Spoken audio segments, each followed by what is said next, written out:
खुलुमबाय लोगोफोर, बर'नि रानि 2.0 चेनेलाव गोजोन फुंबिलिनि अननाय आरो सिबिनायखौ बयनिसिमबो जासिहरनाय जाबाय। दिनै 25 जानुवारि 2026 रबिबार बाराय। सरासनस्रायै दिनैनि सानाव सानराजानि मुङै फुजा बावोब्ला जोबोर मोजां होनना बुंनाय जायो। धोरोमारि नोजोरजों नायोब्ला जेराव रबिबार बारायखालि सानराजानि मुङै फुजा होयो अब्ला गासै राशिफोरनि थाखाय मान सन्मान बारायो होनना मोनथि मोननाय जायो। ज्योतिष नोजोरजों दिनैनि सानाव खायसे राशिफोरनि थाखाय जोबोर मोजां आरो खायसे राशिफोरनि थाखाय एसे एनै जेंनाफोरखौ फोरमायथिनाय जादों। जुदि नोंथांमोना दिनैनि सानसेयारि फानजामुथि फरायथिनाय भिडिअखौ इन्टारेस्ट मोनगोन अब्ला नोंथांमोनखौ भिडिअनि जोबनायसिम नायजोबलांनो थाखाय खावलायहरनाय जाबाय। फै दानिया मोनथिना लादोनि मोन 12 राशिफोरा दिनैनि सानाव बोरै बारलांगोन बेनि सोमोन्दै। गिबि राशि महरै मेष राशि। राशि बादियै दिनैनि सानाव मेष राशिफोरा गोसोआव फोथायनाय बांगोन। मिथिंगानि नुथायजों गोसोखौ गोरोबफानाय मोनगोन।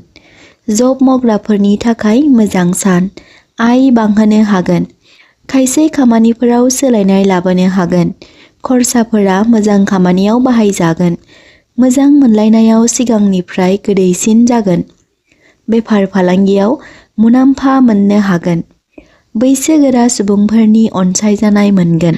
मेष राशिफोरनि खाफाल गोनां अनजिमाया जादों 1 आरो 9। खाफाल गोनां गाबा जादों गलाब आरो गोजा। वृषभ राशि। राशि बादियै वृषभ राशिफोरा दिनैनि सानाव आय बांहोनो हागोन। गोजाम फुंखाफोरनिफ्राय रां मोननो हागौ। गोदान खामानिफ्रा मावफुंजागोन। गोदान लामा नुजाथिनो हागौ। बहानिफ्रायबा मोजां खौरां मोननो हागोन। दावबायनाय फारसे मोजां। सोरबा लोगोनि मदद मोननो हागोन। रागाखौ कन्ट्रल लाखिनाया गोनांथि। खुगाखौ निजोमै दोननाया गोनांथि। राङारि खायसे जेंनाफोरखौ बेलेन्स खालामनो हागोन। जिउनि लोगोजों मोजां सम हगारहरनो हागोन। वृषभ राशिफोरनि खाफाल गोनां अनजिमाया जादों 2 आरो 6 आरो खाफाल गोनां गाबा जादों गोथां आरो गुफुर। मिथुन राशि।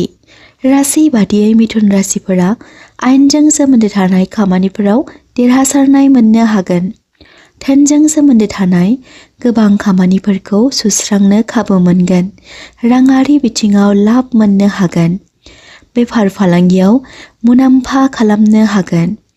खामानि मावग्रा लोगोफोरनि हेफाजाब मोनगोन। खुगाखौ सामलायनाया गोनांथि। गुबुननि जाथायफोराव आगान होयैया मोजां।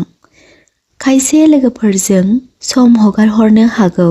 न'नि खामानिफ्रा मावफुंजागोन। मिथुन राशिफोरनि खाफाल गोनां अनजिमाया जादों 3 आरो 5। खाफाल गोनां गाबा जादों गोमो आरो गोथां। कर्क राशि। राशि बादियै कर्क राशिफोरा दिनैनि सानाव गोजाम खामानिफोराव जौगासारनाय मोननो हागोन। खायसे लोगोफोरा दिनैनि सानाव नोंथांमोनजों गोसोनि खोथा बाथ्रा शेयार खालामनो हागौ। बरादा गेवगोन। आंगोफोरनि हेफाजाब मोनगोन। बहाबा दावबायनो थांनो हागौ। बबेबा धोरोमारि खामानिफोराव बाहागो लानो हागौ। सावस्रि बिथिङाव गाहामैनो बारलांगोन। बेफार फालांगियाव जौगासारनाय मोननो हागोन। खरसाया बांनो हागौ। कर्क राशिफोरनि खाफाल गोनां अनजिमाया जादों 2 आरो 4 आरो खाफाल गोनां गाबा जादों गुफुर। सिंह राशि। राशि बादियै सिंह राशिफोरा सावस्रि बिथिङाव सांग्रां जानाया मोजां। गथ' गथायखौ लाना गोसोआव सिन्ता नुजाखांनो हागौ। बेफार फालांगियाव मुलाम्फा मोननो हागोन। बहाबा दावबायनो थांनो हागौ।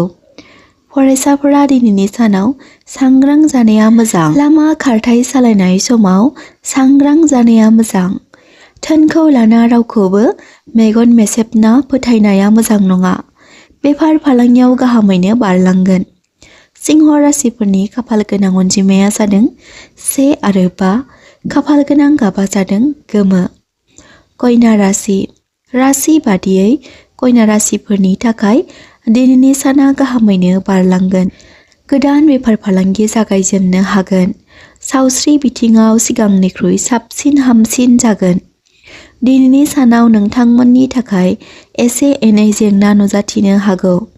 नोंथांमोना बे बिथिङाव सांग्रां जानाया मोजां। जिउनि लोगोनिफ्राय आबुं हेफाजाब मोननो हागोन। नखराव अनज्लायनाय फैगोन। कन्या राशिफोरनि खाफाल गोनां अनजिमाया जादों 5 आरो 6। खाफाल गोनां गाबा जादों गोथां आरो मै गाब। तुला राशि। राशि बादियै तुला राशिफोरनि थाखाय दिनै खामानिनि बिथिङाव जेंना जानानै दंब्ला बेयो सल्भ जागोन। जिउआव बैसो जानाय सुबुंफोरनि अनसायनाय मोननो हागोन। गोसोनि मोन्दांथिखौ बारायहोनो हागोन। बरादा हेफाजाब होगोन। बहाबा दावबायनो थाङोब्ला मुलाम्फा मोननो हागौ। थासारिनि जेंनाफोरा जोबस्रांगोन।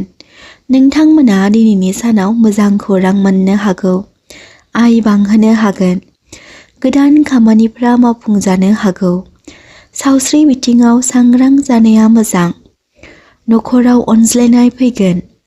तुला राशिफोरनि खाफाल गोनां अनजिमाया जादों 6 आरो 7 आरो खाफाल गोनां गाबा जादों गलाब आरो निला। वृश्चिक राशि। राशि बादियै वृश्चिक राशिफोरा दिनैनि सानाव गाहामैनो बारलांगोन। जिउ खुंनायाव मुलाम्फा खालामनो हागोन। धोन बारायहोनो हागोन। सावस्रि बिथिङाव गाहामैनो बारलांगोन। गोबाव साननि उनाव सोरबा आंगो लोगोखौ लोगो मोननो हागौ। बहाबा दावबायनो थांग्राफोरा गावबा गावनि सावस्रि फारसे सांग्रां जानाया मोजां। खायसे आंगो लोगोजों गोसोआव असान्ति होजानो हागौ। वृश्चिक राशिफोरनि खाफाल गोनां अनजिमाया जादों 8, 9 आरो 4। खाफाल गोनां गाबा जादों गोसोम, मेरुन आरो गोजा। धनु राशि। राशि बादियै लोगोफोरजों गोरोन्थि बुजिलायनो हागौ। सावस्रि बिथिङाव सांग्रां जानाया मोजां। गोबाव समनिफ्राय सुथुर जानायफोराबो नोंथांमोनजों लोगो जाफैनो हागौ। फालांगियारि नोजोरजों थाबथानानै थानाय खामानिफ्रा जाफुंसारगोन। मोजां मोनलायनायफोरनि थाखाय मोजां सान। धनु राशिफोरनि खाफाल गोनां अनजिमाया जादों 3 आरो 9। खाफाल गोनां गाबा जादों गोमो आरो फान्थाव गाब। मकर राशि। राशि बादियै मकर राशिफोरनि थाखाय दिनैनि साना फरायनाय लिरनायाव गाहामैनो बारलांगोन। सावस्रि बिथिङाव मोजाङैनो बारलांगोन। लाभ लाइनावबो मोजां। थासारिया गाहामैनो बारलांगोन। बेफार फालांगियाव मुलाम्फा मोननो हागोन। बाहेरानिफ्राय मोजां खौरां मोननो हागौ। दावबायनाय बिथिङाव मुलाम्फा मोननो हागोन। मकर राशिफोरनि खाफाल गोनां अनजिमाया जादों 8 आरो 10। खाफाल गोनां गाबा जादों गोसोम आरो निला। कुम्भ राशि। राशि बादियै बहाबा दावबायहैनाय समाव मोजाङै बारलांगोन। खायसेफोरा धोन सम्पति बारायहोनो हागोन। फरायसाफोरा सोलोंथाइ फारसे सांग्रां जानाया मोजां। सावस्रि बिथिङाव गाहामैनो बारलांगोन। लामा खारथाय बायनो सानदोंब्ला दिनैनि साना मोजां। खायसे सुबुंफोरा खामानि फारसे दावबायनो थांनो हागौ। जब फारसे सोलायनाय मोननो हागोन। कुम्भ राशिफोरनि खाफाल गोनां अनजिमाया जादों 8 आरो 11 आरो खाफाल गोनां गाबा जादों निला आरो गोसोम। मीन राशि। राशि बादियै मीन राशिफोरनि थाखाय दिनैनि साना गाहामैनो बारलांगोन। सावस्रि बिथिङाव मोजां। बेफार फालांगियाव जौगासारनाय मोननो हागोन। नखरारिफोरनि मदद मोननो हागोन। धोन बांहोनो हागोन। दिनैनि सानसेयारि फानजामुथि फरायथिनाय भिडिअ'खौ जाय बिथांमोना जोबजासिम नायजोबलांबाय बिथांमोननि थाखाय आंनि गोसो गोरबोनिफ्राय हाजासे अननाय आरो सिबिनायखौ जासिहरनाय जाबाय। आरो बेजों लोगोसे नोंथांमोना दिनैसो सोरबाफोर बर'नि रानि 2.0 चेनेलाव गोदानै फैसनदोंब्ला चेनेलखौ साबस्क्राइब खालामबानो जाबाय। आरो बेजों लोगोसे कमेन्ट बक्सआव कमेन्ट खालामनो दाबाव।